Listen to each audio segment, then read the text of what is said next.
sesión. Recuerden que ayer por el grupo les envié las 2 sesiones para que la tengan como material de consulta.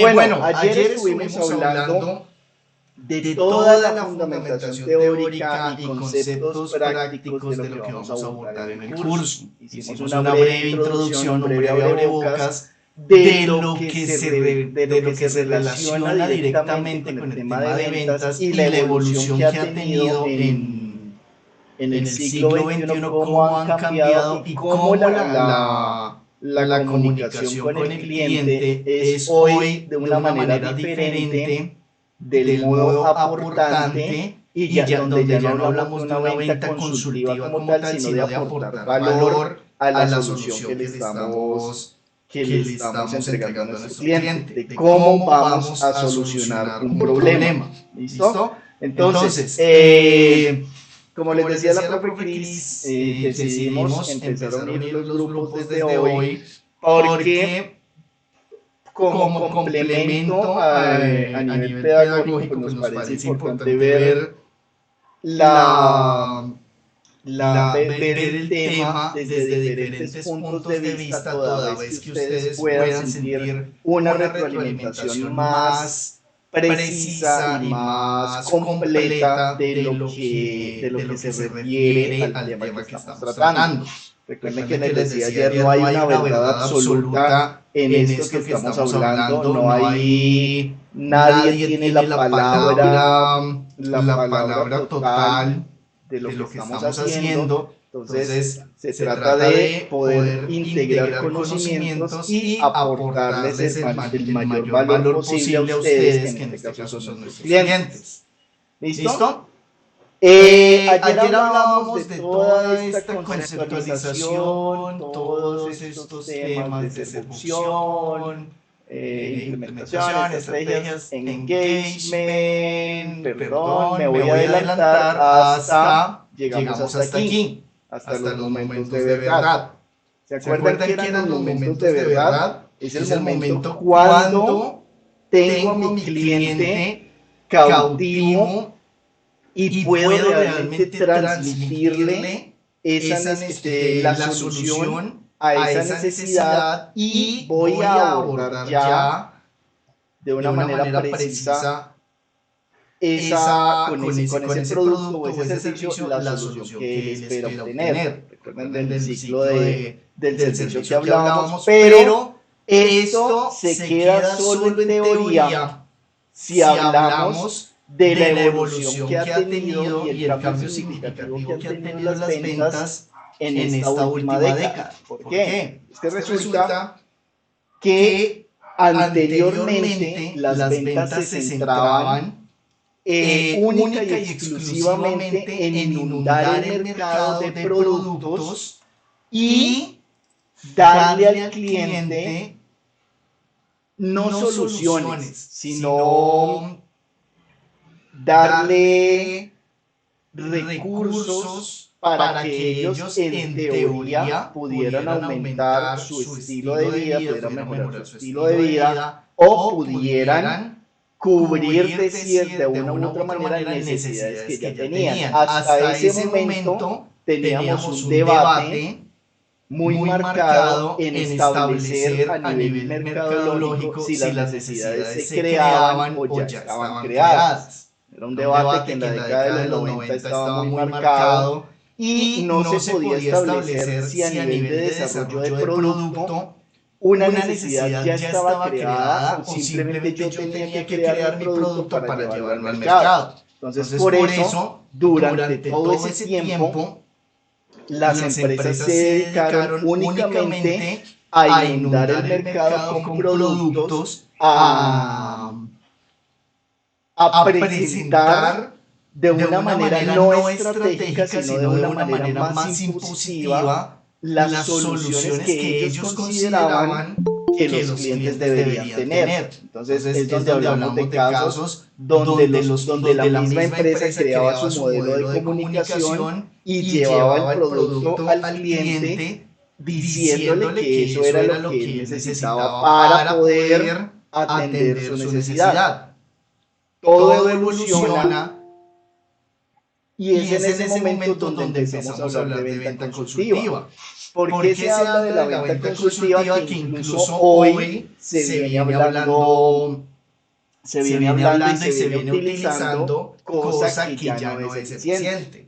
El término de venta consultiva surge de la necesidad que tiene el equipo comercial de crear la necesidad en el cliente para poder venderle un servicio, para poder venderle un producto, un servicio. Entonces, esa venta consultiva se enmarca dentro de un proceso en el cual yo me tengo que sentar con mi cliente durante 40 minutos. Pues se planteaba que eran máximo 40 minutos donde le tenía que abordar tenía que indagar, manejar objeciones y plantearle todas las necesidades, todas las soluciones posibles a las necesidades que él tenía. Por eso se llama venta consultiva porque nace del proceso de consultoría. Cómo le estoy aportando valor a ese cliente, cómo estoy buscando darle una solución a un problema que él tiene.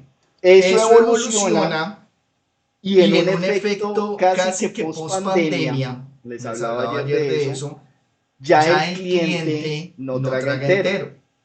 El cliente no traga entero, ¿por qué? Porque el cliente ya se educó y ya sabe qué es lo que necesita para poder atender sus propias necesidades. Entonces, dentro del marco del inicio del siglo, a partir de la década de los 2000, cuando llega y cuando se fortalece el boom de las .com y el acceso a la información es cada vez más fácil para todas las personas, donde ya a la vuelta del movimiento del dedo podemos acceder a la información, se sobreentiende que ya las necesidades de los clientes no se centran en la adquisición de un producto como tal, sino en el cubrimiento de una necesidad. Y es allí donde ya se cierra el debate y se establece que las necesidades no están creadas, sino que hay que crearlas como empresa, como fabricante o como proveedor de servicios. Debo crear una necesidad para poder llevar un producto al mercado. Pero venga, ¿cómo así que tengo que crear una necesidad si es que el cliente tiene necesidades? Sí, claro, el cliente tiene sus necesidades y basados en los conceptos de la pirámide de Maslow, tenemos necesidades básicas, necesidades básicas, necesidades de seguridad, necesidades de aceptación social, necesidades de superación y necesidades de autorrealización. Son los niveles que hay en la pirámide de Maslow, pero eso no es el todo para poder cubrir, para poder llegar a la solución de un problema. Volvemos al tema entonces de lo que hablábamos de la segmentación de mercados. Hasta la década de los 90 hablábamos que para segmentar un mercado o para hacer una investigación de mercados teníamos que considerar factores tales como edad, y entonces teníamos que decir mi producto está orientado a personas, hombres y mujeres entre los 25 y 35 años de edad, habitantes de zonas urbanas de la ciudad de Cali en estrato de nivel socioeconómico 3, 4, 5 y 6 que consuman productos de aseo para el hogar. Y esa era mi segmentación de mercado. Con eso yo lanzaba un producto y le decía a mis esclavos comerciales, vayan, inunden el mercado, atiendan los clientes, busquen los clientes, tomen bases de datos y empiecen a llamar. Siéntense en jornadas de 3, 4 horas a hacer llamadas en la mañana, agenden citas y váyanse en la tarde a visitar, a hacer venta consultiva. Ese era el proceso que se utilizaba antes. En ese momento, digamos que la actividad de ventas era más desgastante porque el ejecutivo tenía que centrarse realmente en eso. Y ahí donde no alcanzaran las metas. Ahí donde no se alcanzaran las metas, pues era un problema corporativo. Entonces, ¿Y por qué no se alcanzaban las metas? Porque la segmentación no era lo necesario, no era lo único estrictamente necesario para lograr que mi producto llegara a cubrir una necesidad del mercado. Y como ya el cliente se estaba educando, como ya el cliente sabía qué era lo que quería y qué es lo que necesita para solucionar sus problemas, entonces ya el cliente busca en diferentes partes. ¿Qué hacemos hoy? ¿Qué hacemos después de tener el acceso a la información? Buscamos en Internet diferentes opciones de producto o servicio para cubrir, para solucionar nuestros problemas y tomamos la decisión de compra. Entonces ya el proceso de venta no se centra únicamente en lograr que el agente comercial vaya hasta donde el cliente le presente la solución y haga el cierre de la venta. Ya hoy debo esperar y el modelo cambia hacia una prospección donde el cliente, donde debo atraer al cliente para que ese cliente se centre y se enfoque en lo que yo quiero y en plantearle la solución que necesite entregar. ¿Listo? Entonces ya hablamos de que las ventas no se centran en este momento en el producto de una manera directa, sino que se centran en el cliente. Y ojo, en la experiencia de compra. ¿En qué experiencia es que tiene el cliente? Recuerden lo que hablábamos ayer del ejemplo, que lo voy a retomar aquí para los chicos que no estuvieron allí en el grupo. Dentro del proceso de servicio y de atención de clientes tenemos por un lado la identificación de la necesidad, donde establecemos qué es lo que necesita ese cliente para ser feliz, qué es lo que necesita ese cliente para solucionar su problema. Nosotros diseñamos el servicio o le ponemos a disposición la solución con el producto o servicio. Una vez se lo presentamos, lo ponemos a disposición. Si él decide, aquí ya entramos con un término condicional, donde si él decide no o decide sí, si él decide sí comprarlo porque cubre sus necesidades, entonces lo dispongo y le entrego el producto, perfecciono la venta. Recuerden que la venta no se perfecciona hasta que yo no tenga la plata en mi bolsillo y el cliente tenga su producto. Y si dice no, viene un comportamiento ético del que nos va a hablar la profe en la segunda sesión, con el tema de empatía en las ventas y todo este rollo, que hace parte de la ética profesional. Si al cliente no le funciona mi servicio, si al cliente no le cubre la necesidad ni le soluciona su problema, pues no le vendo. Es un cliente que no me sirve. ¿Por qué? Porque es que venderle un producto a un cliente, venderle un producto que no le sirve a un cliente, me va a traer niveles de insatisfacción y me va a traer inconformidades. Recuerden el caso de la señora Patricia, es un caso muy común en el tema de servicios de telefonía y televisión de hogar, donde nos venden servicios y paquetes por vender, por aumentar su cuota de mercado, pero finalmente no cubren nuestras expectativas y vienen los procesos de desafiliación y todo ese rollo. Una vez perfecciono la venta, entonces ya debo empezar a hacer evaluación de calidad del servicio, hacer un seguimiento a ese cliente para poder saber cuál es la experiencia que ha tenido, qué es lo que él ha percibido del uso del producto o servicio, y de esa manera puedo empezar a plantear una mejora continua de mi servicio y se repite el ciclo. ¿Por qué se repite el ciclo? Porque lo que estoy haciendo aquí cuando conozco este proceso es levantando la información clave de minería de datos para poder tener un recurso de primera mano de investigación de mercados basado en las necesidades de mi cliente primario, y de esa manera puedo crear ese ciclo para lograr que ese cliente se fidelice y realmente obtenga el valor que está esperando de esa propuesta de valor. ¿Listo? Entonces,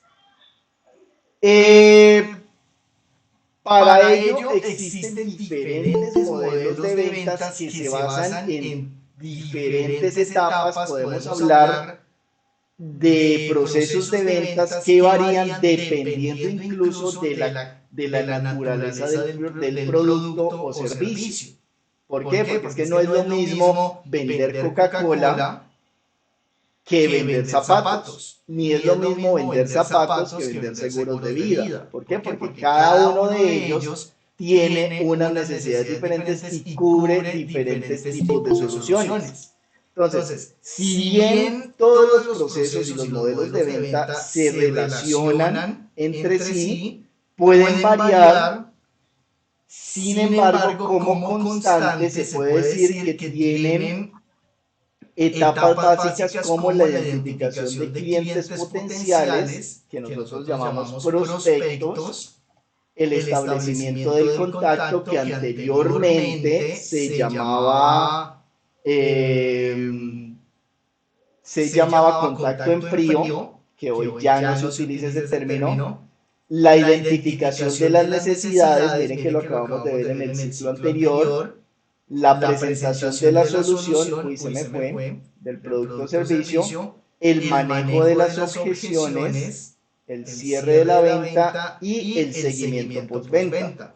Miren lo importante, y muchas empresas fracasan en su éxito comercial porque dejan de lado esta parte del seguimiento postventa.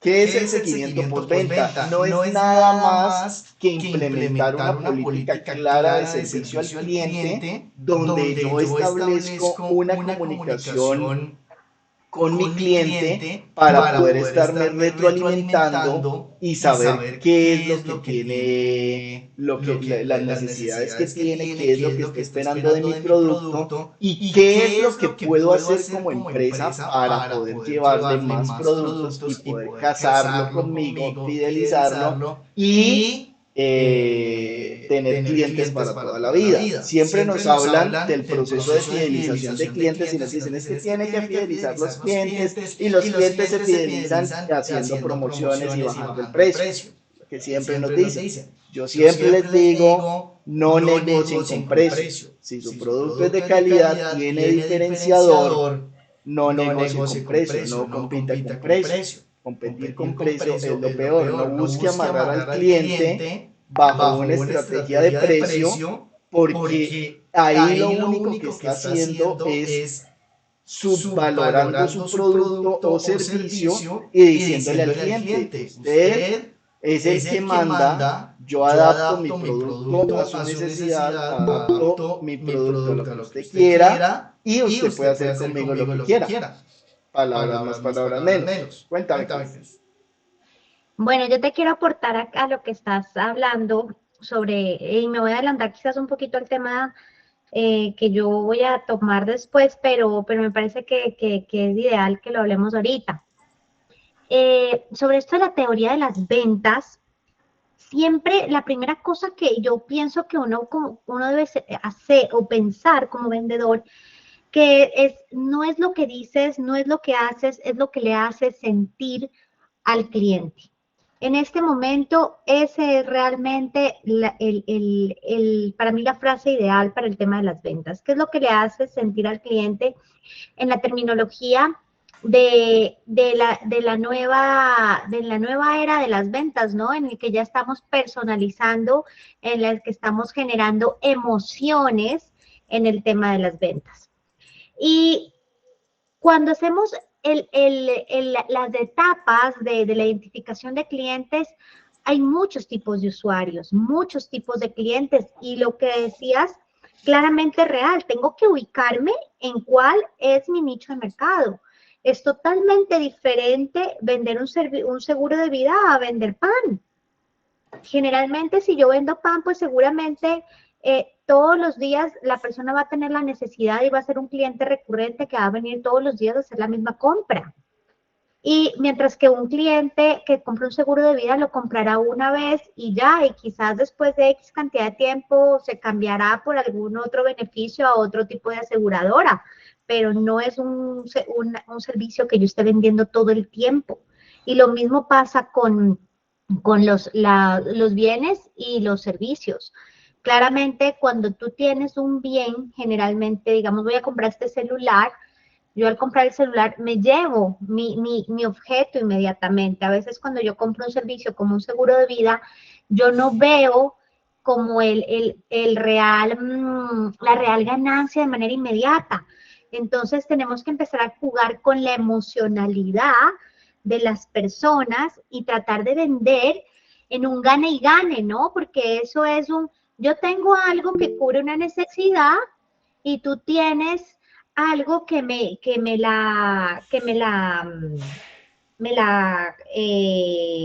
sea, que tú tienes como, o sea, yo tengo lo que tú cubre tu necesidad y tú tienes el dinero a la disposición para hacer la compra. Y ahí es donde empezamos a prospectar nuestros posibles clientes. Pero es que la prospección tiene que ser clara y tiene que ser real, dándole una calificación a ese cliente. ¿A qué me refiero con calificación? Puede ser que yo tenga un prospecto y puede ser una persona que quiere hacer esa compra, pero yo me tengo que preguntar en medio de mi calificación y bueno, primero, ¿tiene la capacidad económica? Porque es que yo puedo prospectar X cantidad de personas y la persona puede tener la necesidad y puede quererlo y le puede encantar, pero la persona puede y tiene la posibilidad económica. Segundo, la persona tiene el poder de decidir. ¿Cuántas veces no nos ha pasado, y yo lo hablo desde mi cotidianidad, en donde me desgasto cantidad de tiempo y cotizaciones y envío y digo y hago y converso, y después de N cantidad de acercamientos a la empresa, finalmente la persona me dice, tengo que consultarlo con mi jefe. Entonces, hay que mirar cómo estamos prospectando y hacia dónde estamos acudiendo, porque necesitamos tener o generalmente ir hacia la persona que puede tomar la decisión de compra. Y lo que hablábamos una vez, profe César, y ofrecerle el servicio a quien realmente va a generar la necesidad. ¿Te acuerdas de lo que hablábamos de los niños en McDonald's? Exacto, el buyer persona. Ajá, que de verdad, ¿quién es la persona? Sí, el que va a comprar es el papá, pero tenemos que vender al niño. Y en el caso, digamos, de mi servicio, que yo vendo temas de servicio de salud, a mí no me interesa venderle a la recepcionista, a mí no me interesa venderle al asesor, a mí me interesa venderle al gerente, que es el que tiene que realmente tomar la decisión de compra, que es la persona que puede decidir, porque no va a decidir otra persona. Y bueno, y claramente que tenga la necesidad de compra, ¿no? Porque a veces empezamos y yo veo personas, no sé, volanteando, dando publicidad y demás a personas que realmente, bueno, sí, muy chévere y todo este diseño de cejas, pero pues ni cejas tengo. O muy chévere esto y lo otro, pero pues yo no voy a consumir esto. ¿Para qué desgastas ese recurso? ¿Para qué te desgastas dándole la información a personas que quizás no lo necesitan? Eso era lo que quería aportar. Dale, mira que allí tocaste un tema bien interesante y es eso. Hablar de prospección es hablar de un buyer persona. Ya no hablamos hoy en día, gracias a la evolución de las ventas, ya no hablamos y no debemos hablar de segmentación de mercados. ¿Por qué no debemos hablar de segmentación de mercados?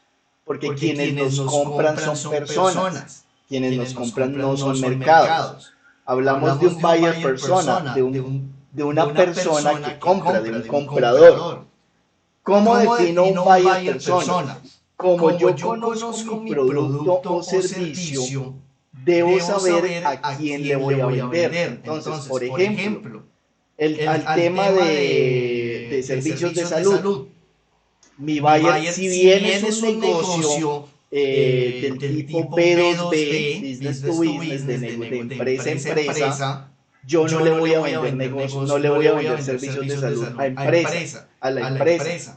ni quien va a tomar el servicio es mi empresa. Yo no me puedo parar en la puerta de Confenalco a hablarle a la pared, a decirle, venga, Confenalco, cómpreme el producto.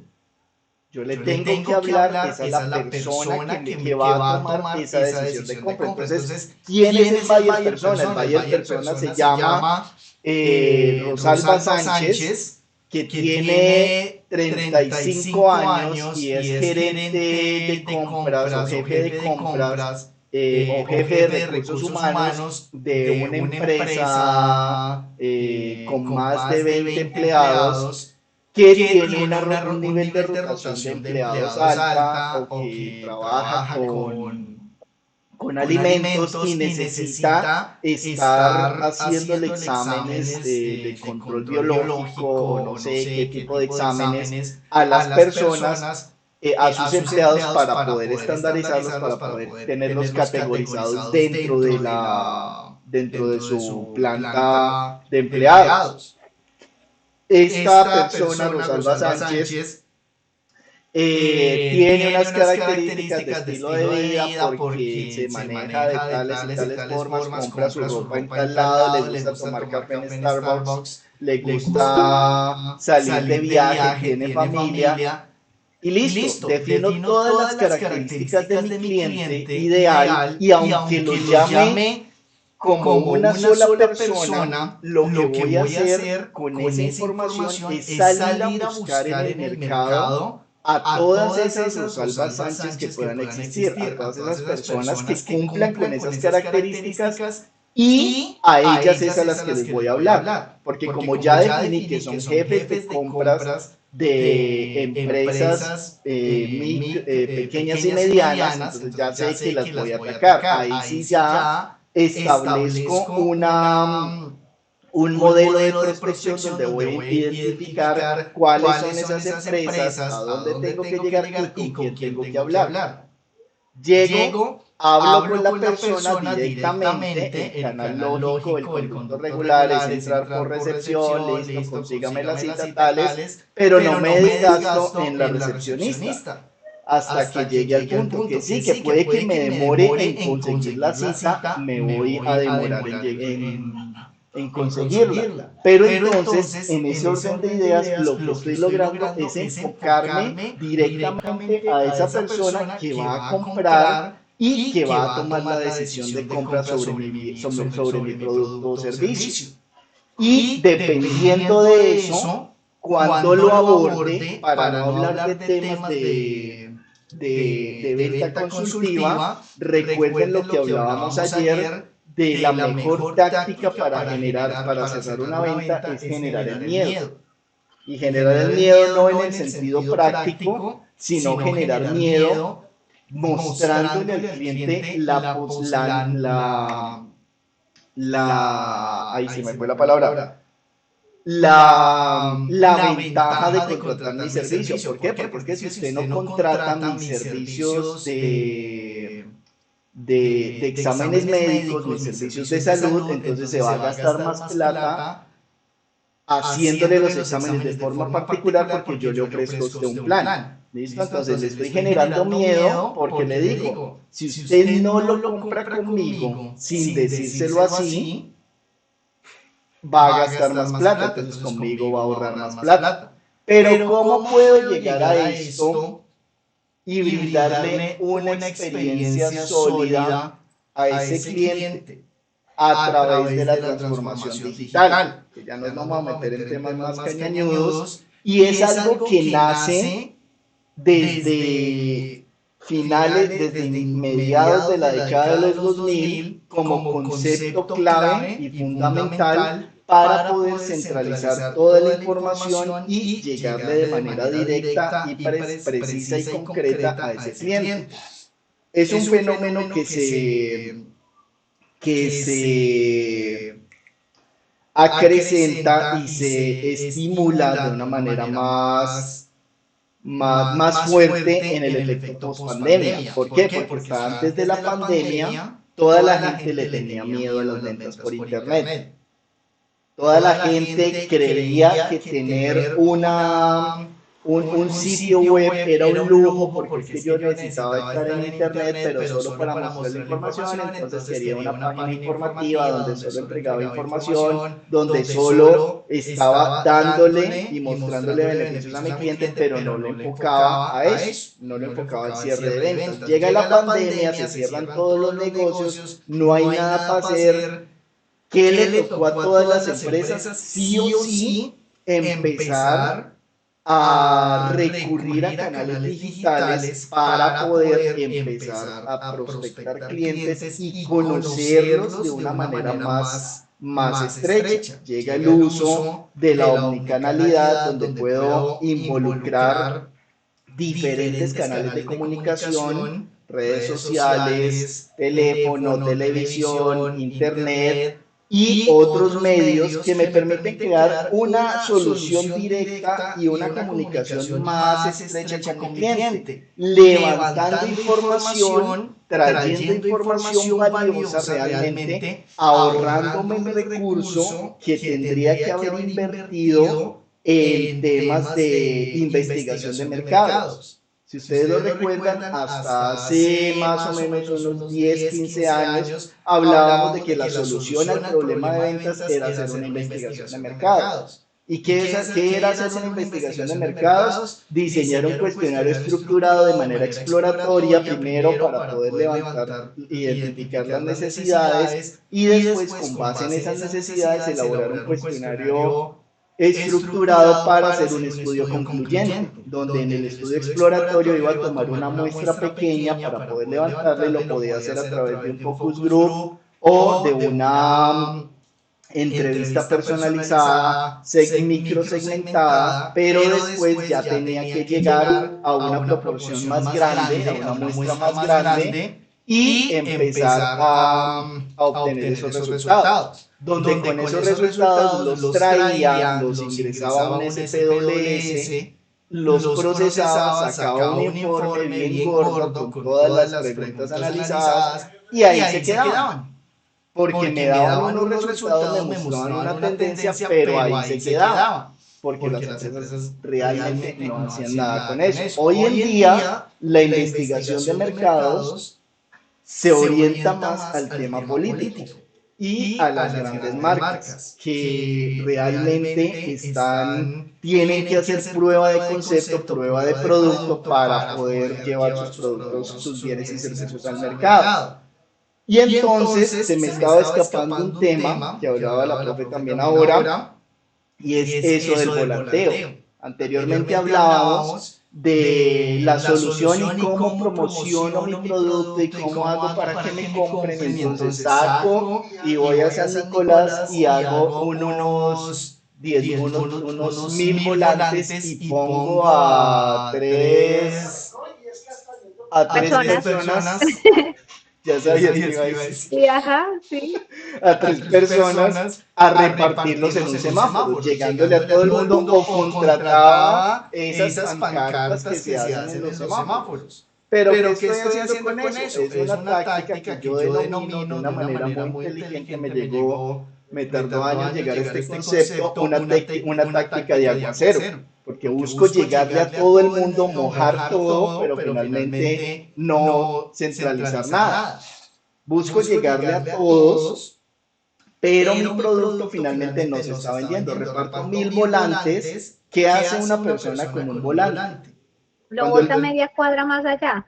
Si no lo bota, si el volante es impreso por una sola cara y por la otra es blanco, lo coge de bloc de notas y ni siquiera lee lo que hay. Si es a doble cara, lo bota media cuadra más allá. ¿Listo? Entonces no se lee, estamos contaminando el medio ambiente y no estamos logrando ningún impacto. Entonces, la transformación digital implica que podamos integrar tecnología en todas las áreas del negocio, que podamos abordar desde diferentes aspectos de una manera muy controlada todas las esferas del contacto con el cliente y podamos obtener ahí sí de una fuente primaria basada en el establecimiento de nuestros recursos información clave que me va a servir para seguir prospectando y renovar mi ciclo comercial. Contame, Jorge Andrés. Hola, profe, gracias. Tengo una consulta, pues mi perfil es netamente gerencial. En ese orden de ideas, ¿cómo sé que una estrategia es altamente efectiva, llamada volanteo, llamada redes sociales y todo eso? ¿En qué se basa o cuál es la métrica que ustedes o me pueden como recomendar para saber que es altamente efectiva?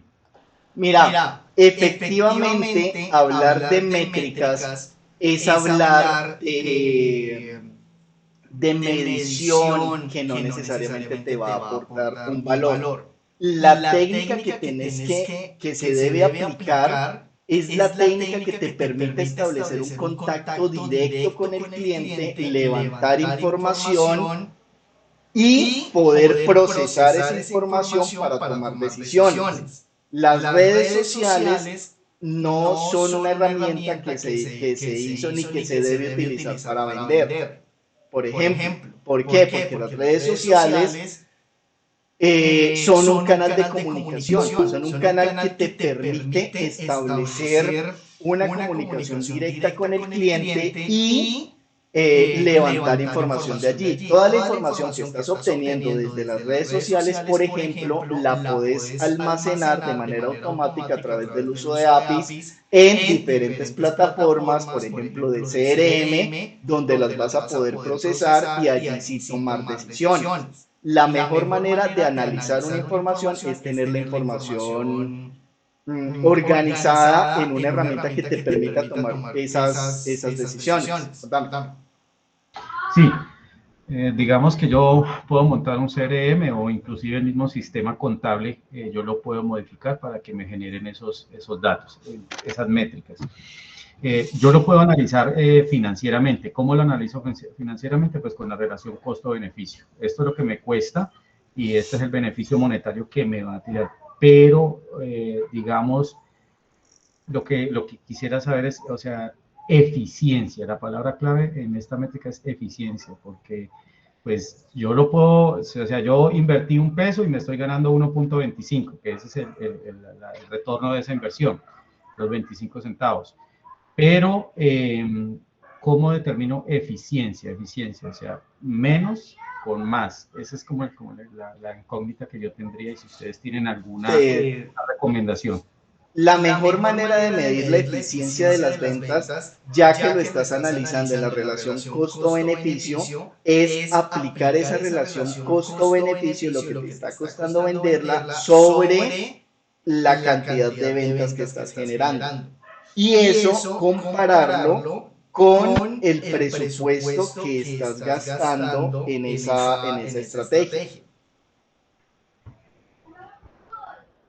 Si hay una cosa, por ejemplo, y aquí quiero que nos tomemos un tiempo, hay una cosa que son las métricas de vanidad, que esas métricas no hay que ponerles, no hay que pararles bolas, ni hay que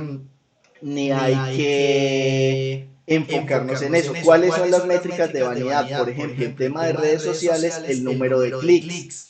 En temas de campañas de pauta, el CTR, el CPC. Esas son métricas de vanidad que solo me dicen cuántos clics estoy obteniendo.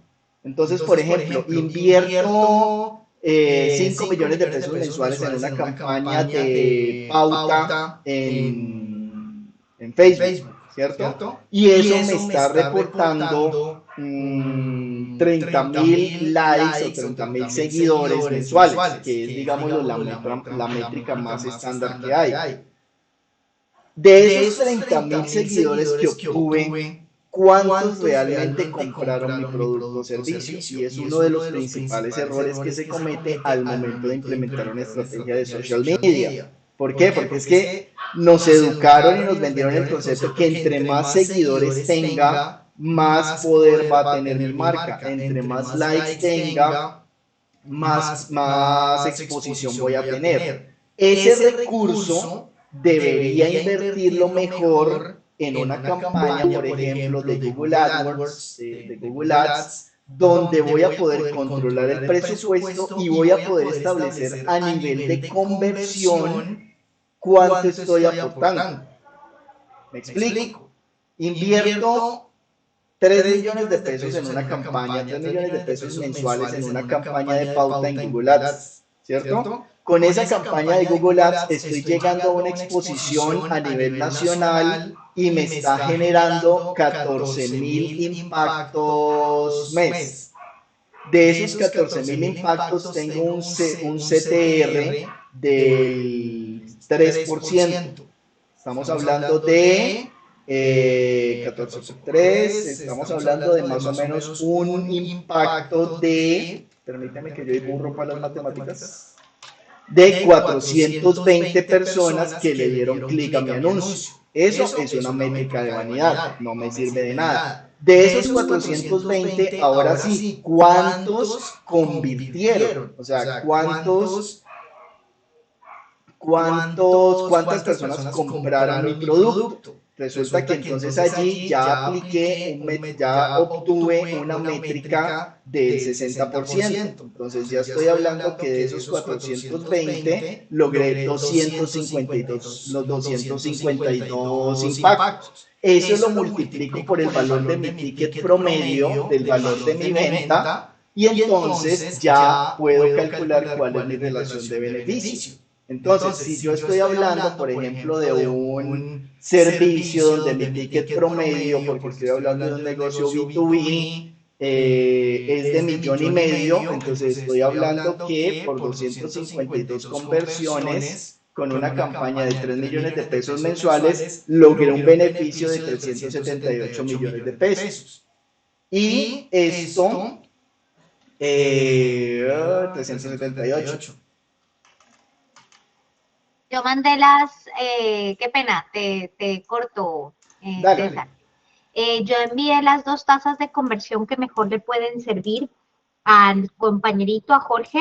Envié la tasa de conversión para clientes y envié también el cálculo que implica la CAC, que es el costo del marketing y las ventas sobre el número de clientes adquiridos, que quizás es las 2 cosas que le podrían servir de manera eficiente para poder medir si esos son si la inversión que está realizando actualmente en terminología de marketing y ventas y demás, le están siendo rentables y cuánto le está costando a la empresa traer un cliente y pues si realmente lo puede hacer de manera total para que sepa cuánto le vale atraer un cliente o lo puede hacer de manera parcializada para saber si quizás no sé, lo que invierte en tema de redes, lo que invierte en tema no sé, de volanteo físico, lo que sea, cuál de todos, es realmente el menos costoso y más eficiente, que creería que resuelve la pregunta que Jorge tenía. Lo envié al grupo para que lo vean. Los 2 cálculos, el del costo y tasa de conversión. Lo escribí tal cual como le puede servir a él. Ahí te dejo el datico, Jorge. Y eso era lo que quería decir. Profe, gracias. Dale, ahí lo miras para que lo leas y yo creo que te podría servir ese puntualmente. Perfecto, esa es la mejor manera de explicarlo. Y de esa manera vas a poder establecer realmente dónde debes poner los huevos, en qué canasta vas a poner los huevos para aprovechar y maximizar el beneficio rentable. ¿Listo? Y poder saber realmente qué es lo que vas a obtener en términos de eficiencia operativa. Y así maximizar todo tu beneficio. Viene un tema bien importante en todo este tema que nos da la puerta de entrada al éxito de las ventas basado en el aprovechamiento de toda esta evolución digital, y es el concepto de educar a los clientes. Hoy en día, como los clientes ya tienen la necesidad creada y pueden saber dónde van a comprar su producto, un proceso de educación, es decir, indicarles de qué manera van a poder cubrir su necesidad, retomando el tema un poquito de la generación del miedo, se va a convertir en mi elemento diferenciador para poder lograr el cierre de esa venta. ¿Por qué? Porque es que cuando le digo al cliente qué es lo que tiene que comprar, cómo lo tiene que hacer y lo llevo de la mano dentro del proceso, casi que sin desgastarme, pues estoy logrando una eficiencia más aproximada a lo que quiero. Retomo nuevamente, ayer les mostraba a mis pollos este ejemplo para que empecemos a ver casos reales, ¿listo? En materia efectiva, qué es lo que se debe hacer al momento de implementar una estrategia de transformación digital para el cierre de ventas. Notemos aquí, vamos a abrir esto, y aquí ya nos vamos a empezar a meter un poquito en temas digitales.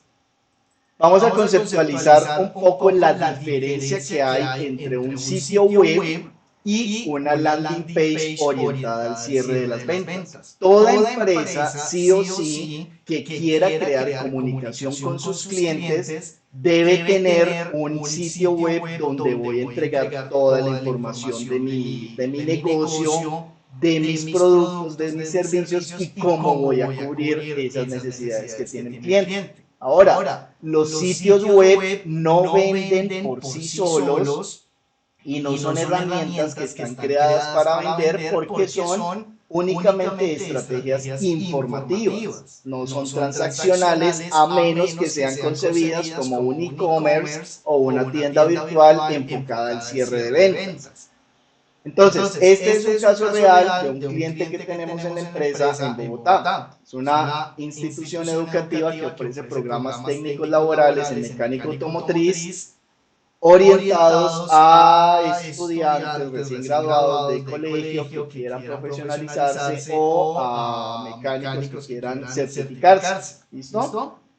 Si yo entro al sitio web de ellos, que es un sitio bastante completo en términos de información, un poco saturado, pero completo con la información que debe obtener, me doy cuenta que el sitio web por sí no tiene que vender. ¿Por qué? Porque es que es un sitio informativo donde lo que yo espero es que el cliente se informe, me conozca y diga, Sinteg existe, es una empresa, una institución educativa que me ofrece programas técnicos laborales donde tiene estas carreras, técnicos laborales, tiene capacitación permanente y tiene cursos a la medida para empresas, ¿cierto? Donde tengo una comunidad, donde tengo el quiénes somos, que eso pues ya no se usa, las normas, PQRs, contáctenos y pagos en línea, ¿listo? Donde tengo toda la información, pero si yo entro aquí como estudiante, no voy a comprar nada. ¿Por qué? Porque en ningún momento, aunque me dice inscríbete aquí, no me está diciendo ni me está persuadiendo para comprar. Si yo lanzo una campaña de pauta en Google orientada a este segmento, no voy a obtener ningún resultado. ¿Por qué? Porque además de que no está optimizada para ser leída por Google y mostrar una efectividad práctica en términos de indexación de contenido, ya hablando de términos técnicos en los que no nos vamos a centrar, la campaña va a tener un presupuesto perdido. Voy a poder gastarme 3, 4 millones de pesos mensuales y no voy a vender un botón. ¿Por qué? Porque es un sitio netamente transaccional. Netamente informativo.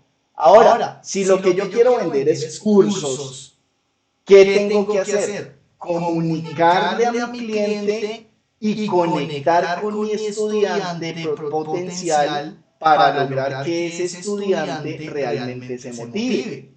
Como no tengo un vendedor que vaya a visitar a mis clientes y no puedo crear un modelo eficiente donde voy a empezar a llamar estudiantes y donde participar en eventos y en ferias de colegio no me va a resultar efectivo, porque lo único que voy a hacer es poner un stand que me va a costar X cantidad de plata, ir a perder toda una mañana o todo un día, repartir lapiceros, agendas y gastarme un presupuesto en recursos que los estudiantes van a coger supuestamente para lograr posicionamiento de marca, pero no voy a vender nada porque nadie se va a matricular. ¿Por qué? Porque no estoy conectando con ellos.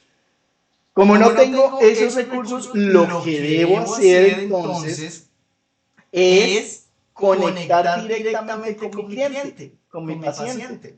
¿Qué voy a hacer entonces? Construyo una landing page, un sitio de aterrizaje donde el usuario no va a poder escaparse de ningún lado y va a leer solamente lo que yo como empresa quiero que me compre. Entonces, aquí le hablo de programas técnicos laborales. ¿Qué les estoy vendiendo? Programas técnicos laborales. Mantenimiento y diagnóstico diésel, mantenimiento y reparación de motocicletas, mantenimiento vehicular eléctrico e híbrido. ¿Listo? Tengo la promesa de, perdón, la oferta de capacitación que tengo disponible. Necesito conectar con mi usuario. Necesito conectar con él para motivarlo. ¿Cómo le genero miedo? Empiezo a generarle miedo. Impulsa tu futuro con nuestros programas técnicos laborales y cursos de mecánica automotriz. ¿Por qué le estoy generando miedo allí? Porque de manera inconsciente le estoy diciendo, es que si usted no se matricula en nuestros programas técnicos laborales, no impulsa su futuro y se va a quedar estancado allí. Miren cómo la estrategia de comunicación es diferente y le estoy vendiendo sin venderle.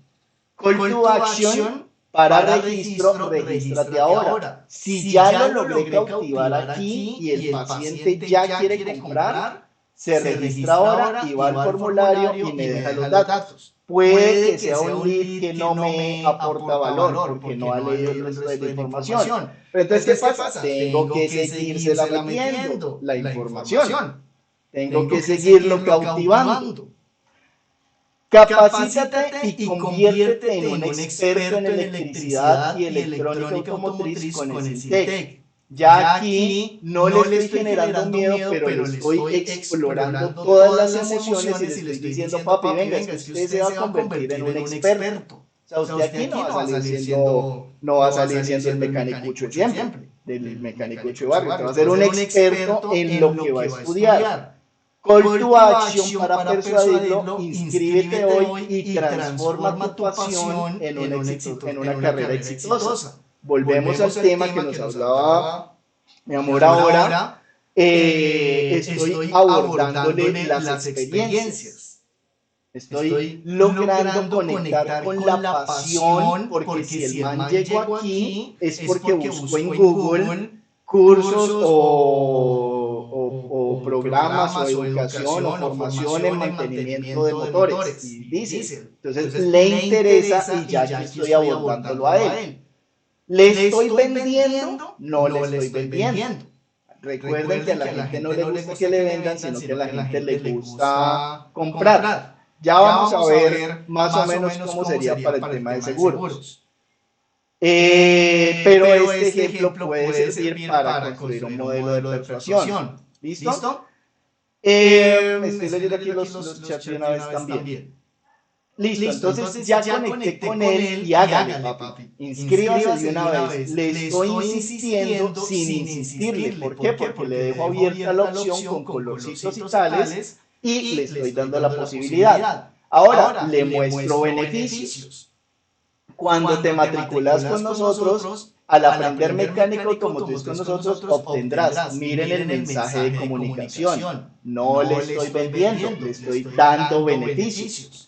¿A qué tengo derecho cuando me matriculo con ustedes? A formación técnica laboral de alta calidad, certificaciones con reconocimiento del Ministerio de Educación Nacional, no somos cualquiera, no somos una entidad de garaje. Formación diésel con certificaciones internacionales, puede trabajar donde sea, oportunidades de empleo en el sector automotriz, importante, acceso a tecnologías de punta en el campo de la electricidad electrónica, flexibilidad de horarios para adaptarse a su estilo de vida. Ya aquí estoy cerrando la conexión y le estoy enmarcando en los beneficios, en cómo voy a atender la necesidad que tiene. De que ni siquiera tuve que hablar con él. Le muestro experiencias de lo que dicen los aprendices que están hablando con nosotros, ¿ve? Que están estudiando con nosotros. La experiencia y los testimonios de clientes reales es lo que más vende. Por eso es que los efectos virales dentro de las redes sociales marcan una tendencia diferente, porque la experiencia que yo viva con un producto o servicio, si es satisfactoria, voy a lograr recomendarlo. Si es insatisfactoria, pues difícilmente lo voy a recomendar. Entonces, cuando le muestro al personaje que va a estudiar lo que dicen los mismos estudiantes, pues voy a conectar directamente con él, porque es que hay personas que lo están viviendo y son personas reales, no son actores ni nada, y son un como yo que me está conectando. Listo, ya sabe qué es lo que las personas que están estudiando allá le dijeron. ¿Estás listo para acelerar tu carrera en la mecánica automotriz? Si no está listo, entonces váyase. ¿Cuál es el factor clave de esto? El reto. Ya le generé miedo, ya generé conexión emocional. Generé conexión emocional y ahora lo estoy retando. Cuando yo lo reto, cuando yo reto a mi cliente, le estoy diciendo, ay papi, no puede, hágale a ver, chachi. Entonces lo estoy retando y le estoy motivando a que se registre. ¿Estás listo para acelerar tu carrera en la mecánica automotriz? Regístrate hoy en nuestros programas técnicos laborales o cursos de mecánica automotriz. Regístrate ahora. Siempre le estoy transmitiendo el mismo mensaje. Sigo mostrándole experiencias y estoy conectando emocionalmente con el cliente para lograr que ese cliente realmente se motive a eso. ¿Por qué? Porque estoy abordando sus emociones. Ahora sí le digo, venga, es que ya yo le dije cómo le voy a arreglar la vida, cómo lo voy a potenciar. Esto es lo que le ofrezco. Programa técnico laboral mecánico en mantenimiento y diagnóstico diésel. No le hablo de qué va a estudiar, ni cuál es el contenido programático, ni qué es lo que va a aprender. ¿Por qué? Porque al estudiante no le interesa saber eso. Si te gusta reparar motores de vehículos pesados, estudia en SENTEC, mantenimiento y diagnóstico diésel. Nuestro programa técnico laboral te ayudará a desarrollar habilidades y competencias requeridas para saber diagnosticar y reparar tanto motores como sistemas y combustibles diésel. Da el siguiente paso en tu carrera y regístrate ahora. Siempre lo estoy motivando, pero miren que le sigo hablando de beneficios despertando la necesidad.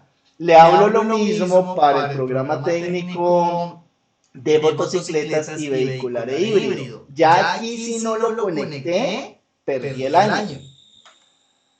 Ahora sí le digo qué es lo que necesita para poder entrar a estudiar, requisitos de ingreso. Bueno, usted necesita ser ciudadano colombiano, tener finalizado y aprobado el mínimo grado noveno de bachillerato y una edad mínima de 16 años en adelante. Hoy nos pasó un caso curioso y llegó un prospecto de un cliente donde decía que él querían inscribir a un niño de 10 años que sabía mucho de mecánica, entonces querían formarlo en mecánica. Entonces, pues hay cosas que no se pueden controlar, pero la información está clara. ¿Qué traduce eso? Que los usuarios muchas veces no leen. Entonces, hablo de la duración, sigo dándole beneficios, es que usted va a aprender en un año con un instructor experto más 2 meses de práctica empresarial. ¿Y cuáles son las jornadas? Estas de aquí. Sigo diciéndole, regístrate ahora. Ahora, Si no le sirvió esto, no le gustó, también se le tiene cursos cortos, escuela de mecánica automotriz. Entonces, si lo que usted quiere es certificarse únicamente en un conocimiento específico, entonces hablemos de gestión administrativa de talleres de mantenimiento vehicular, que dura 20 horas, aplicación técnica de mantenimiento predictivo en equipos automotrices, que dura 20 horas, o escoja cualquiera de estos. Y el regístrate ahora. Y después de que él ya leyó toda la información, ahora sí capturo los datos. Cuando capturo los datos, ya aquí tengo mi prospecto con toda la información molidita para que mi equipo comercial pueda establecer el contacto directo ya con este paciente. ¿Qué logré con esto? Con un presupuesto de $1,500,000 aproximadamente mensual, llegarle a 1,000 personas en Bogotá y lograr en el primer mes 50 matrículas nuevas que no tenía, cuya nueva matrícula me está reportando, me está generando un promedio de 3 millones de pesos por semestre. Entonces, invertí $1,500,000, pero estoy obteniendo un beneficio mayor optimizando manejo de presupuesto, simplificando mi proceso de ventas, aprovechando la transformación digital y centralizando toda la actividad de ventas en un solo entorno para lograr que ese cliente realmente se case con mi negocio y abordando todo esto. Ojo, esto no vende solo porque no es un e-commerce, no es un sitio transaccional, es un sitio, es una landing page para prospección. De esta manera estoy obteniendo esos prospectos que me interesan y que ya no tengo que ir a buscar desgastándome haciendo llamadas toda la mañana a números que seguramente están bloqueados ya por Truecaller y que voy a perder mi tiempo, sino que aquí invierto mi presupuesto y estoy obteniendo un resultado. El empresario siempre va a decir, no, es que invertir $1,000,000 mensuales me cuesta. Sí, pero es que invirtiendo esto va a obtener más beneficios que destinando una persona a llamar, a seguir bajo el modelo anterior de ventas que ya no se usa, que es obsoleto, que cuando usted llama a una persona está ocupada y nunca lo va a atender. Y donde el volanteo no le va a servir, porque puedo repartir volantes por toda Bogotá, pero ninguno se va a matricular. ¿Por qué? Porque es que así no se vende.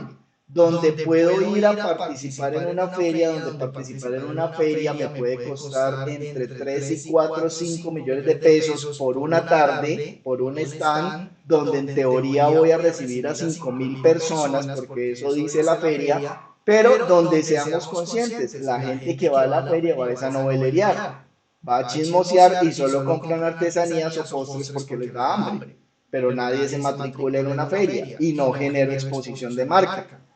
¿Listo? Entonces debo ser consciente de cómo puedo realmente aprovechar y maximizar mi beneficio para ello.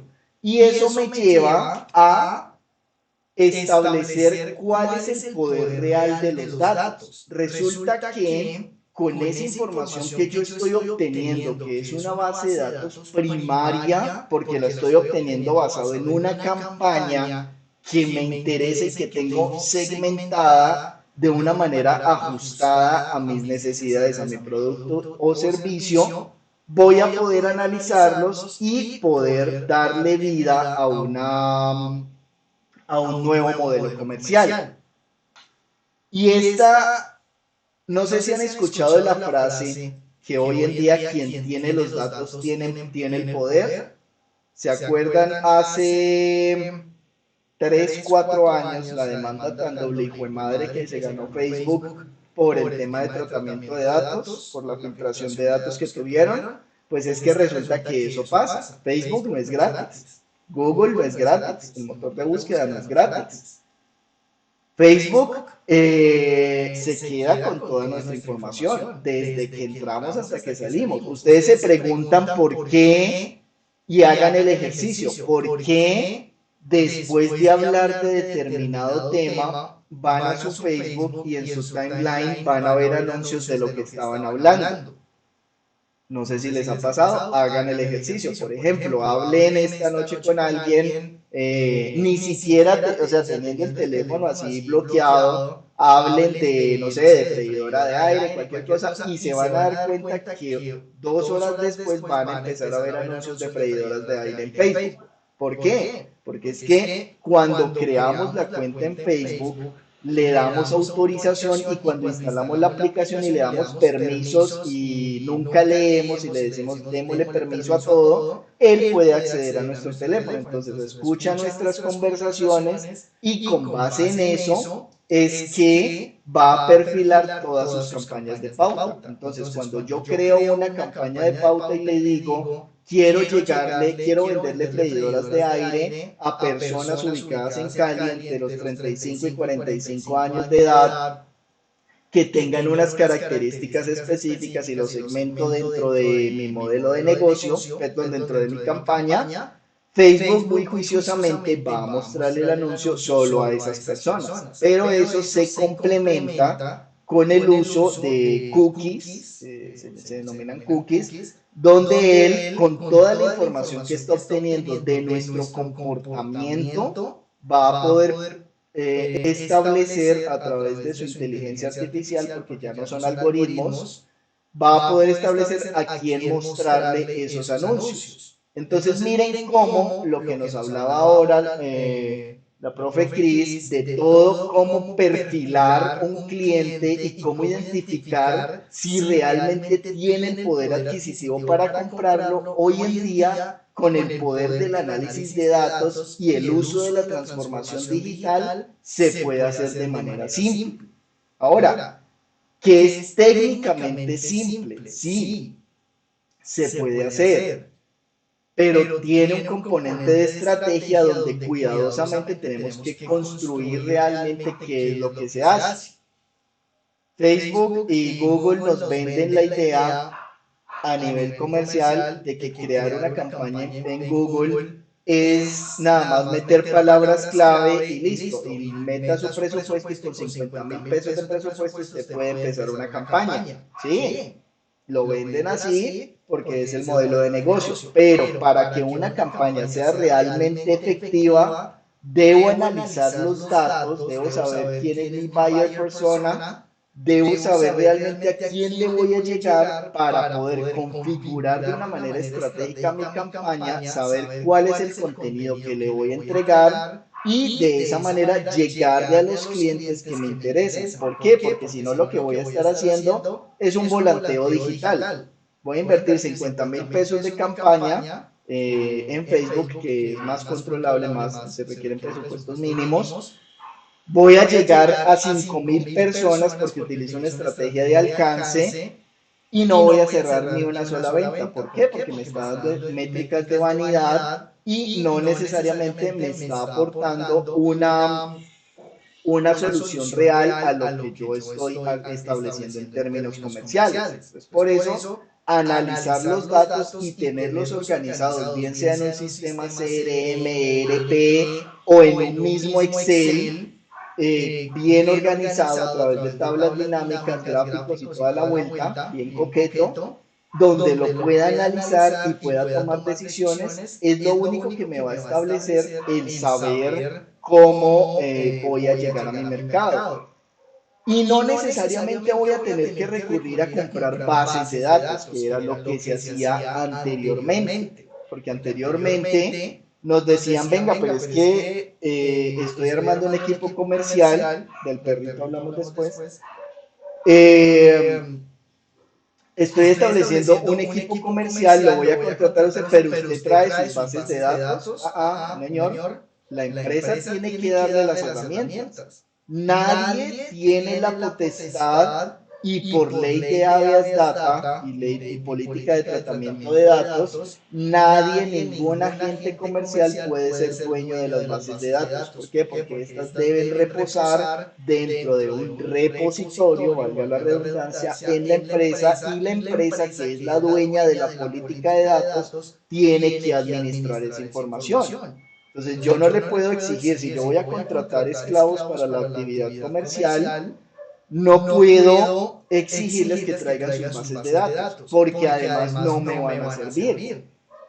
Si yo voy a contratar un comercial con experiencia en seguros, pero mi foco de negocio es la transformación digital, no me van a servir tus bases de datos, porque son clientes totalmente diferentes. Mi base de datos la voy a construir teniendo en cuenta la información histórica de mis clientes y prospectando a partir de allí. Si no tengo histórico de clientes, pues entonces organizo y estructuro una campaña de pauta y lanzo la campaña para poder prospectar clientes, para poder saber con quiénes estoy hablando. Ya les muestro más o menos cómo llega un prospecto de cliente. Ya te dan la palabra, Mari, tranquila. Mari, contame, mientras yo busco acá el, el Ok, profe, buenas, ¿cómo están? Mira, lo que pasa es que la pregunta mía ¿es obligatorio hoy en día tener autorización para manejo de datos? Porque, por ejemplo, uno hace una llamada y dice, a través de esta llamada está autorizando el manejo de la base de tus datos. Sí, entonces, como uno necesita por ejemplo, pedir una cita médica, pues tiene que autorizar. Si continúa la llamada, entonces estás autorizando. Si llama a un banco, lo mismo. Si continúa en la llamada, está autorizando. O sea, es obligatorio todo el tiempo estar autorizando porque prácticamente lo obligan a uno a autorizar el manejo de sus datos. ¿Qué es lo que pasa con esto? Legalmente, como empresa, yo no puedo obligar a ningún cliente a autorizarme el tratamiento de sus datos. ¿Listo? Y una empresa no me puede negar el servicio si yo no le autorizo el tratamiento de datos. Es un fenómeno que se ha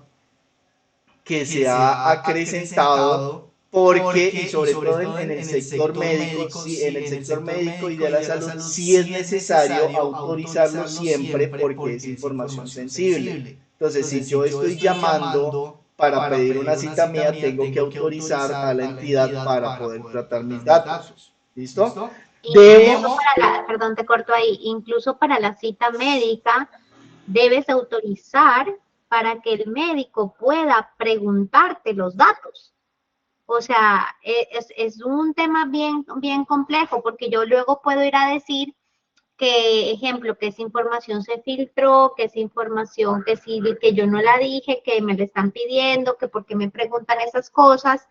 Y en el sector médico puntualmente y en el sector salud, las personas tienen que autorizar para poder hacer el tratamiento de datos porque van a pasar de área en área y es una información súper sensible, porque normalmente pues a nadie le gusta que nadie vaya a conocer ni que te vayan a preguntar cosas muy personales de tu vida.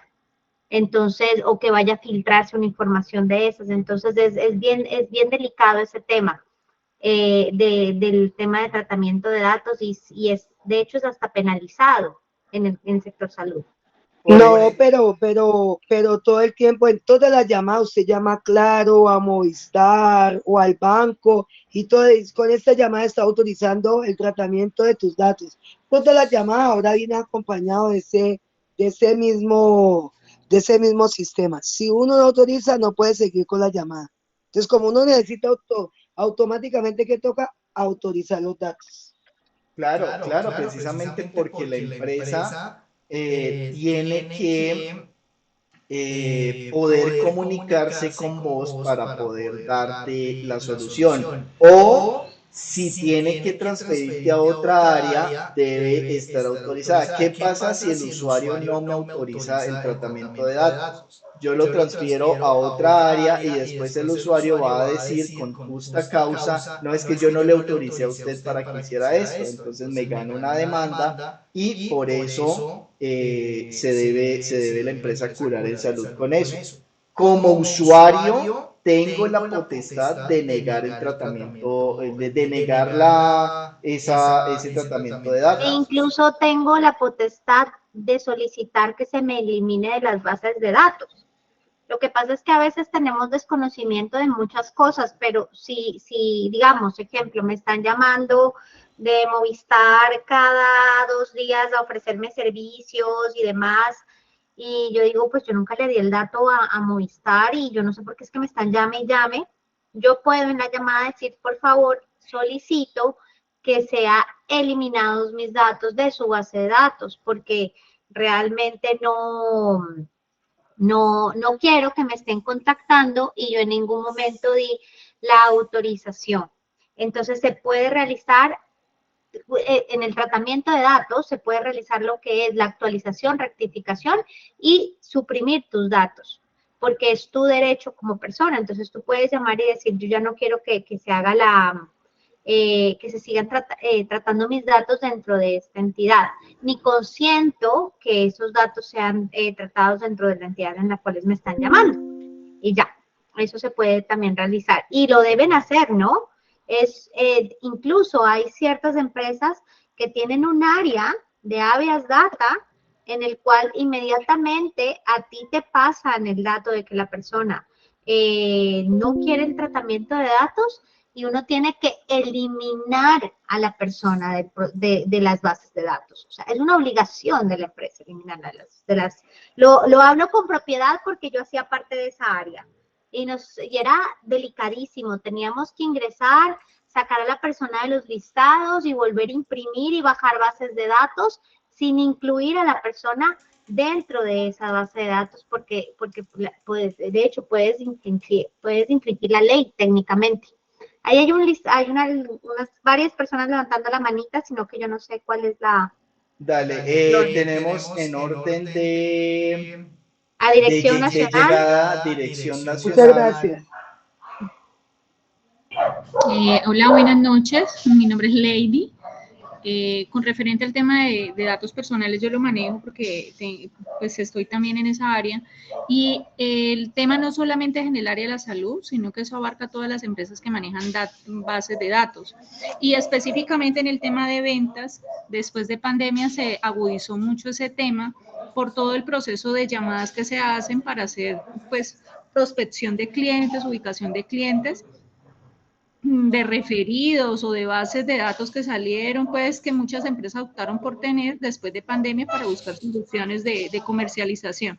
Entonces las empresas deben de tener políticas de datos que estén a la mano de los usuarios y por eso es que es muy común hoy, como decía Mari, de que uno llama a empresas y siempre están los avisos que dice que si está en la llamada, continúa y es porque la autorizó.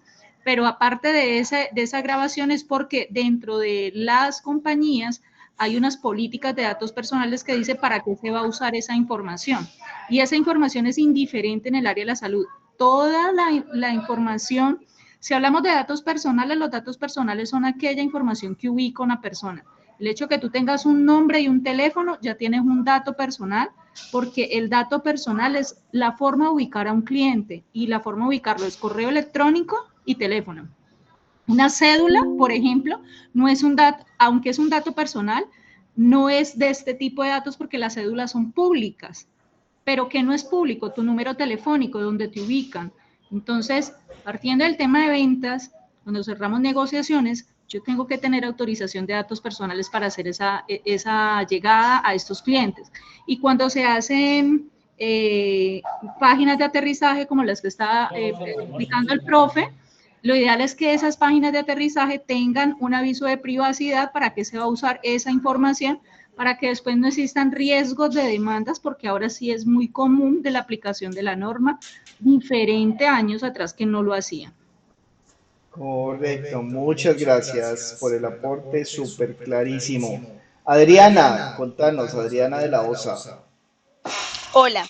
Bueno, te comento, es que pues la verdad no entendí en qué momento nos fuimos para la parte de, de la base de datos o de la autorización, pues hasta donde yo tengo entendido, bueno, depende del mercado, ¿cierto? En ese caso, si hablamos de líneas celulares o algo que son para personas naturales, va bien. Pero digamos en el caso general, la mayoría de los vendedores buscamos son empresas y las bases de datos o los datos de las empresas son netamente públicos. El teléfono del representante legal, todo es público porque yo entro a la página de la Cámara de Comercio y yo tengo acceso incluso a todas las actualizaciones, a los estados financieros y a todo lo que tiene que ver con la compañía y toda su información.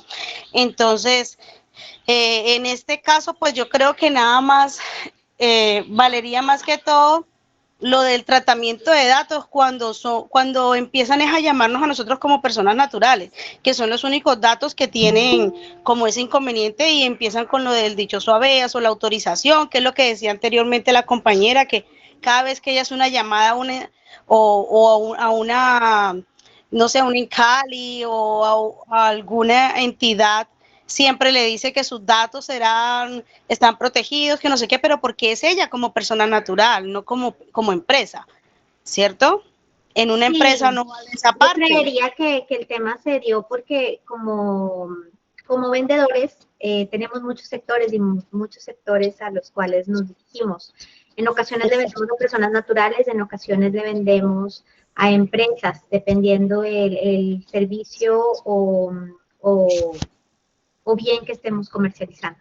Exacto. Entonces ahora por lo menos por otro lado, pues ayer iba a hacer el comentario, pero la verdad llegué maluca, escuché la clase y hasta qué pecado, qué pena con ustedes, me quedé dormida en medio de todo porque me tomé un medicamento, pero bueno. Yo pienso que algo muy puntual para nosotros como vendedores y que le falta a muchos realmente es el hecho de conocer su producto, de conocer lo que realmente, o sea, en su totalidad, todo lo que quiere entregar o lo que le quiere ofrecer al cliente para poderle dar las alternativas. Por lo menos, yo en este momento, trabajé 8 años con Seguros Todo Riesgo, con Vida Grupo Deudores, he trabajado con carros, he trabajado con ropa deportiva. En este momento estoy con una empresa con la cual nosotros distribuimos todo lo que tiene que ver con insumos de cafetería, papelería y aseo, ¿cierto? Y muchas veces las empresas o la gente se casa con las marcas, pero si tú no conoces, si tú conoces tu producto, tú tienes la forma o digamos, tienes la idoneidad como para poderle vender realmente tu producto a esa persona y quitarle de la cabeza el hecho de que se va a quedar con un Colgate o con un FAB o con un no sé qué, si tú conoces a fondo tu producto, si me hago entender, si tú le puedes dar los beneficios. Por lo menos en el caso de seguro, cuando nosotros asegurábamos vehículos, le dábamos las 4 opciones a los clientes. Listo, estaba por Liberty, por Seguros del Estado, por Solidaria y por Seguros Bolívar. Bueno, mira, en ese momentico le decíamos por lo menos, hay unos que tienen una cobertura en este momento, sabiendo de la ley que hay normalmente, es decirle, mira, en este tienes la responsabilidad civil, por tanto, la ley normalmente te dice que a ti te pueden demandar hasta por tanto salario. Mira que este te está dando. O sea, que es conocerlo realmente, si me hago entender. Pero hay muchos que venden por vender lastimosamente. ¿Cierto? Les dicen, vende una libra de azúcar, esta es la libra de azúcar, pero no saben realmente qué es lo que, la composición o qué es lo que tiene. Yo manejo el área de licitaciones y me obligo a saber toda la parte técnica y toda la parte de seguridad de mi producto para podérselo dar a las entidades estatales, si me hago entender. Y yo pensaría que así como lo hacemos los que trabajamos en este medio de las licitaciones y eso, sería bueno que cada uno de los vendedores dentro de su área se empapara como demasiado de su producto cuando estamos hablando pues de algún insumo, pues los servicios son muy diferentes, ¿no? Pero sí pensaría que sí ese es como el pequeño detalle en lo que muchas veces fallamos nosotros como vendedores, no conocerlo a cabalidad para poderlos orientar de que mi producto realmente puede o reemplazar el que él está pidiendo inicialmente o puede mejorar las características con el que él ya viene. ¿Me hago entender? Correcto, sí señora. Efectivamente, y recuerden que lo hablábamos, no se trata de vender por vender, sino de cubrir una necesidad y atender una solución. Ya, última pregunta para que nos vamos a recreo. Muy buenas noches, muchas gracias. Tengo una pregunta con referente a lo de los datos. Digamos que si un cliente me dice verbalmente o tiene que decir no quiero que me utilicen los datos, tiene que pedirlo de manera digital, carta, o lo puede hacer por medio verbal. Debe ser, preferiblemente siempre debe ser por escrito. Y en las plataformas digitales debe haber siempre una posibilidad para que el cliente pueda darse de baja de la lista de correo o de la base de datos de manera automática. Entonces, siempre debo facilitarle al usuario, pero debo tener un recurso físico para poder certificar que eso realmente fue una petición del cliente, tanto Ok. para manejarlo como para eliminarlo de la base de datos. Ok, perfecto. Otra pregunta con respecto a... Espérate, si es de manera verbal, la llamada debe quedar grabada para poder utilizarla en cualquier momento Como soporte. como soporte. Ok, perfecto. Tengo otra pregunta referente a ello. Digamos que yo trabajo en la parte financiera. Entonces el cliente me dio ciertas referencias y puedo utilizar esas referencias también como base de datos, o esas bases de datos ya es aparte, digamos llamada ¿Te para... refieres a referidos? Sí, no, referencia, digamos que uno pide referencia, digamos la Ah, ya referencia. te entendí. Las referencias bancarias, pues, por decirlo así, que dices, dame las Las Comerciales o referencias referencias personales. personales, referencias bancarias, familiares, ajá, como las de la hoja de vida. Esas, prácticamente. exacto, esas referencias se pueden utilizar solo para consultar Esa información. esa información. No se pueden utilizar ni se deben utilizar con fines comerciales. Exacto, digamos, si tú diste la referencia le diste a Bebillas, no sé, la referencia para que validen si te conocen o no te conocen, entonces a Bebillas llama a ver si te conoce o no te conoce, listo, ya, o sea, es para eso puntualmente, no es para absolutamente nada más, no tendría por qué a Bebillas llamarte una semana después a decirte, ay, mira, te ofrezco la tarjeta de crédito. No, por ejemplo, me refiero, digamos que la persona X me dice la referencia de la mamá, por ejemplo. Entonces yo, si la referencia X no la localicé por ninguna otra parte, pues para cobrar o para mirar otra solicitud, bueno, qué sé yo, puedo llamar a esa referencia que esa persona me dio, o hasta ahí no llega lo de la base de datos. Por ejemplo, en el término de cobranzas, a menos que la persona esté registrada como codeudora, se puede utilizar para eso, pero si es una referencia familiar, no lo puedes hacer porque te puedes meter en un problema legal, porque la Perfecto. referencia es solo para validar datos. No para llamar a localizar y buscar o cobrarle a otra segunda persona. Gracias.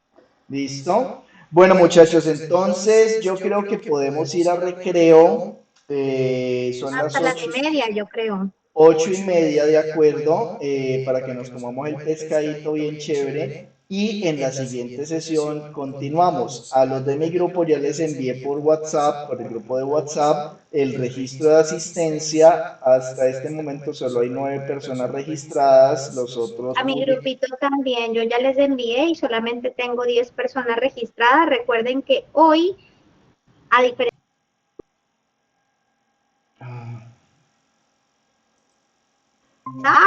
y meter su nombrecito. Si están 1 hora, 2 horas, toda la sesión completa, yo no voy a tomarlo, hablo de manera particular sobre mi grupo, no voy a tomar el listado ni voy a verificar si sí o si no, lo dejo pues a su, ¿cómo se llama? A su criterio, que por favor ingresen y coloquen, y yo creo en que si ustedes están apuntados es porque vinieron a clase, ¿listo? Porque llamar la asistencia de 30 personas es larguísimo, ¿vale? Buenas, una preguntita. Es que Dime, Antonella. han puesto unas notas en el grupo de esta charla y quisiera saber si las pueden poner en el grupo de WhatsApp. Los comentarios que tú dijiste hay varias personas que Mari Hurtado hizo uno que me pareció muy chévere y tú hiciste otro sobre la tasa de conversión se calcula dividiendo. Entonces quería saber si esos comentarios los podemos tener en el WhatsApp porque no los puedo tomar en este chat. Ah, no te deja copiarlos. Eso. Ok. Listo, yo se los paso, pues a mi grupo yo se los paso y ya se los paso al profe César para que los pase al grupo de él. Muchísimas gracias. De una. Bueno, listo. Listo, muchachos, entonces nos vemos, muchachas, porque aquí todos son muchachas. Nos vemos entonces 8:30. 8:40 porque ya nos fuimos hasta las 8:10. Listo, regresamos y vamos a hablar conmigo para que se vayan emocionando. Conmigo el tema es un poco más administrativo, vamos a hablar del manejo de fuerzas de venta y el salario emocional, cómo se maneja eso dentro de nuestro grupo de ventas. ¿Listo? Entonces nos vemos ahora en 20 minuticos. Dale.